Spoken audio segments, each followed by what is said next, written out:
Chairman সাহেব, এখানে রাস্তা করছে আজ 1 বছর হয়ে গেছে, তো এখনো রাস্তা হিস্টেলা হইলো না। এটা বুঝলাম না কিছু, আপনি কিছু বলেন এর বিষয়ে। যে ঘটনা তো হয়েছে কন্ডাক্টর যাতে কথা বুঝছ না, এখন তো পরিস্থিতি ভালো না দেশের, এই কারণে একখানা দেরি হয়। আর দেরি হইলে না কথা বুঝছে, টিয়া তোরাও খাটিয়ে দিবি, আমিও কিছু খাইতে পারবো। তাড়াতাড়ি করে দিলি জনগণের রাস্তাঘাট দিয়ে দিলি কি লাভ, এখানে লেট করেই হোক না, অসুবিধা কি? আঙ্গা লাগতো না, আঙ্গা টিয়া হয়েছে কানার দরকার না, আঙ্গা রাস্তা আমরা রাস্তা খাইতেছি, কথা বুঝছেন? টাকা পয়সার কারণ হচ্ছে চেয়ারম্যান মেম্বাররা টাকা পয়সা খাইয়ালাম, আমরা এটা মানি, ঠিক আছে? এখন আপনি আচ্ছা এখন ঠিক আছে, তোর কথা আছে চাই আগে ওই আগে ভূপতিপুরের রাস্তা দিয়ে গেছে। হ্যাঁ হ্যাঁ ঠিক আছে, মানুষের কি অবস্থা চাই একখানা সাইটে আয় চল। চলেন, আচ্ছা আটেন।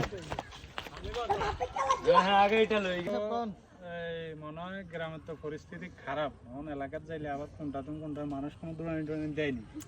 না, আশা করি এটা দিত না। আপনি যাই দেখবেন আমাদের রাস্তার অবস্থা কি কি পরিস্থিতি আমরা আছি, কি বসবাস করতেছি, আমরা কেমনে চলতেছি, কেমনে খাইতেছি লইতেছি, আপনি এগুলো দেখবেন। দেখে আপনি আমাদেরকে একটা প্রশিক্ষণ দিবেন যে এভাবে করলে ভালো হয়। আচ্ছা চল চল একখানা চাই আয় চল। চলেন, একটু দেখেন।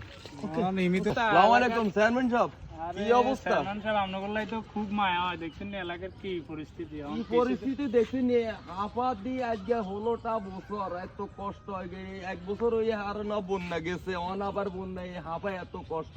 প্রত্যেক বছর আশা দেন ওই ভোট আইলে আপনাকে এমনি খাচ্ছত খারাপ। না, ভোট আবার আইলে তো- আপনারা যে আশ্বাস সকল দেন, এটা কেন কথা? না ঠিক আছে, আমরা অন তো আবার বোটা ইয়ে রিয়েলে আইছি কই আমরা তো এই কেন আপনারা ভোট আইলে শুধু আয় আঙ্গরা ছাই দেবেন, ভোটক গেলে ওই আমরা এত কষ্ট ওই দেখছেন ওই নৌকা মুকা দিয়ে মাঞ্জলারা কিভাবে যায়, হোল আমাদের কত অসুবিধা নিয়ে বন্যার মাঝে হাফা দিয়ে আইতে হয়। যদি না বুঝেন সাইতামা আইছি তো কি আর বুঝবো হত্তি বলে একবার ওই ভোট আইলে হেতে আপনারা আইজন সাইকেল অনেককে বেজ্জতি করবেন বুঝি আমরা। এর জ্যোতি কি এটা এটা কত হইল নাকি? আপনারা মনে করেন সরকারের মাধ্যমে আছেন, প্রশাসনের মাধ্যমে আছেন, আপনারা চাইলে তো কিছুই করতে না। আচ্ছা ঠিক আছে, এবার তো ওই যে বহু আর এককাল হইতে হইতে আর ক বছর আর দাঁড়িয়ে হাই গেছে, আর কত দেখাইবেন এককাল হইতে হইতে। আচ্ছা ঠিক আছে, সালাম আলাইকুম।